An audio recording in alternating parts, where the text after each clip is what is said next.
ወዳጆች አሁን በረንዳ ላይ የተኛ ልጅ ነው። እኔ ብዙ ናቸው ከተማ ውስጥ ኦፍ ኮርስ ግን Nagaaf fi araarri waaqayyoo isiniif haa baay'atu. Akkam jirtu dhaggeeffattoota keenya. Saayitii kanaaf odeeffannoo ariifataa fi amanamaa ta'ee isiniif qabannee dhiyaanneerra. Chaanalii kanaaf namooti haaraa taatan chaanalii keessan kana saabskraayib gochuun maatii tahaa jechaa hunda dursee odeeffannoo keenya akkasiin qaqqabuuf mallattoo bilbilaa tuqaatii nu hordofaa jenna. Waldaan Masarata Kiristoos rakkoo Oromiyaatti mudatee miseensonni ishee 348 jalaa ajjeefamuu ibsite. Faarfataa Paaster Kafaa Miidhagsaa maaltu mudate kan jedhuu fi odeeffannoo gammachiisaa Dr. Gammachiis Dastaa obboleessa keenya Abdusalaam Redwaaniif taasisan tokko maal akka ta'e isin dhageessifnaa hanga xumuraatti nu hordofaa jenna. Chaanalii kana saabskraayib gochuun odeeffannoo keenyas laayik gochuun dhaggeeffachuu eegalaa isiniin jenna. Waldaa Masarata Kiristoos rakkoo Oromiyaatti mudatee miseensonni ishee 348 jalaa ajjeefamuu ibsite. Waldaa Masarata Kiristoos rakkoo nagaa Oromiyaa godinoota garaagaraatti mudateen hanga ammaatti miseensonni ishee 348 jalaa ajjeefamuu ibsa 21 baasteen beeksifteetti. Amantoonni waldattii harki hedduun kan ajjeefan ammoo godina Wallagga Bahaa aanaalee irra deddeebiin ajjechaa fi buqqaatiin uummata keessatti raawwataa ture keessatti akka ta'e ibsamee dabalataanis manneen jireenyaa fi qabeenya amantootaaf tajaajiltoota waldattii itti yaadame akka gubatee fi barbadaa'ee ibsamee jira. Pireezidaantiin Waldaa Masarata Kiristoos Paaster Dassaaleny Abbabaa akka jiranitti ragaan galmeessine kun maqaa warra ajjeefamanii beeknuuti malee lakkoofsi kanaan olidha jedhu. Lakkoofsi namoota ajjeefamanii kanneenis miseensota waldattii qofaaf kan firaa fi hiriyoota isaanii hin daballe ta'uu kan himan pireezidaantiin waldattii waggoota 2-3 darban keessatti nama qaroo hin qabne dabalatee namoonni nagaan hedduun ajjeefamaniiru jedhu. Inni hidhatee deemu yerootti uummata irratti dhukaasaa jiru. Mootummaan immoo isaan soortan jedhee yeroo inni itti dhukaasutu jira. Akka isaan jedhanitti ajjechaan kun kan raawwate qaama mootummaa qaamolee hidhatanii bosonaa jiranii fi kanneen finxaleeyyii Amaaraa jedhamaniin uummanni qaama sadan kana gidduutti rakkataa jira jedhaniiru. Waldaan Masarata Kiristoos ibsa baasteen kana Waldaan Masarata Kiristoos ibsa baastee kanaan lubbuun lammiilee nagaa bu'aa siyaasaaf oolaa jira jechuun komatteetti. Biyya keenya gara lixaa addatti godina Wallagga Bahaa fi Oromiyaa bakkeewwan tokko tokkotti uummata barootaaf waliin jiraataa ture garee muraasni isa tokko ajjeesaa isa biraa immoo kan du'u gochuun lubbuu namoota ulaagaa itti bu'aa siyaasaa argatan godhanii itti fayyadamaa akka jiran ni hubanna. Akkan jedhu ibsicha irratti caqasamee jira.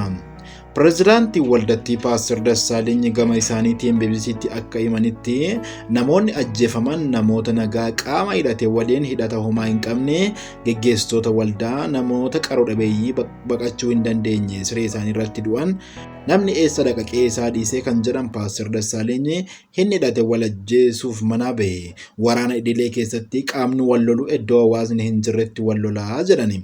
Garuu hawaasa qixa lamaanitti dhukaasni gaafa banamuu mana keetii bahi. Garuu hawaasa qixa lamaanitti dhukaasni gaafa banamuu mana keetii bahi jedhanii haadha manaa fi abbaa manaa gargar baasanii gaafa ajjeesan kun maal jedhamaan jechuun gaafatu. Dhimmi rakkoo walxaxaa akkasii mootummaan dubbachuu dhiisu uwwisni miidiyaa dhibuun inni tokko gaafa miidhamu qofa ol kaasanii iyyuu fi tajaajilli telekoom yeroo dheeraaf adda ciccituun miidhaa ajjechaa fi badii qaqqabe adda baasuuf rakkisaa taasisaa akka ture Paaster Dassaaleny ni himu.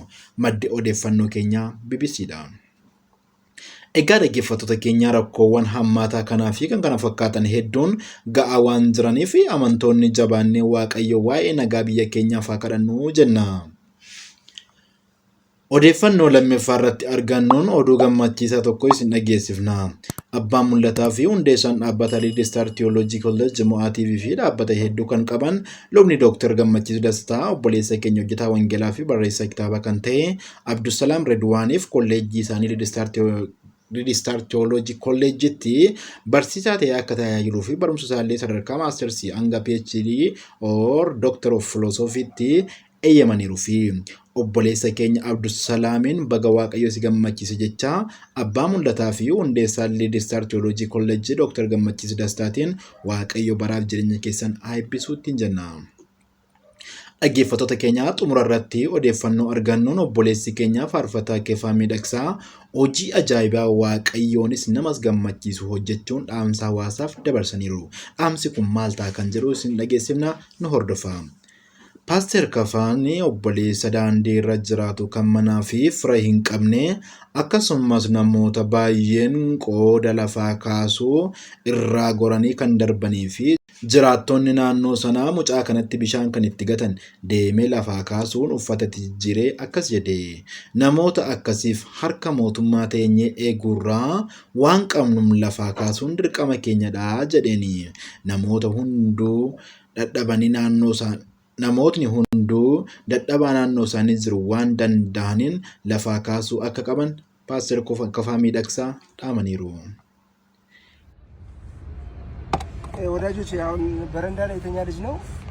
እኔ ብዙ ናቸው ከተማ ውስጥ ኦፍ ኮርስ ግን ተነስ ማለት አትሊስት ይቻላል። ይሄ ልጅ ሙሉ ውሃ የተደፋበት ነው ላይና በስብሶ ነው ያገኘው እና በረንዳ ላይ ማጥፋት የሚተኙበት ቻንስ እንኳን ቢፈጠር መንግስትንም ከመጠበቅ ደግሞ እያንዳንዱ ሰው ደግሞ አንድ ሰው መርዳት ቢችል እና ልብ ያዝኗል። በጣም ውሃ ተደፍቶበት ነው ያገኘው። ሰው የምትችሉትን ነገር መንገድ ላይ ይሄን ነው ማስተላለፍ።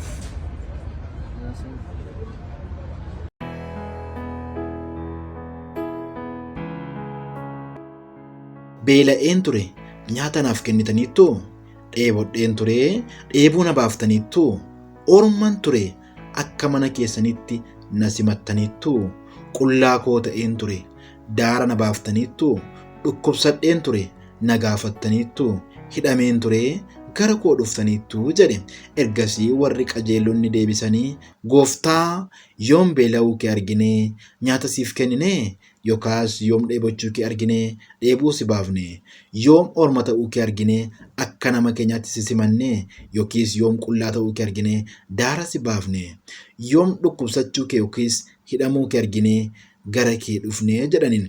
Mootichi immoo deebisee, ani dhuguma isinitti himaa, obboloota koo warra hundumaa irra gad deebi'an kana keessaa isa tokkoof hammi isin gootan anaaf gootan isaaniin jedhe. Wangeela Maatiyos boqonnaa 25 lakkoofsa 35 hanga 40 kan dubbise. Egaa obboloota koo waan dandeenyuun dadhaboota naannoo keenyaa haa gargaarru jecha odeeffannoo saayitii kanaaf qabannee kanuma hangammaatti. Dhaggeeffattoota keenya odeeffannoo wayitaawaa fi qabatamaa chaanalii keessan kanaan yeroo yerootti isiniin geenyaati. Hanga nuti deebinee dhufnutti nagaan turaa jecha chaanalii keessan kana saabskiraayib gochuudhaan eeggadhaa isiniin jenna. Gooftaan isin haa eebbisu. Yeroo gaarii qabadhaa.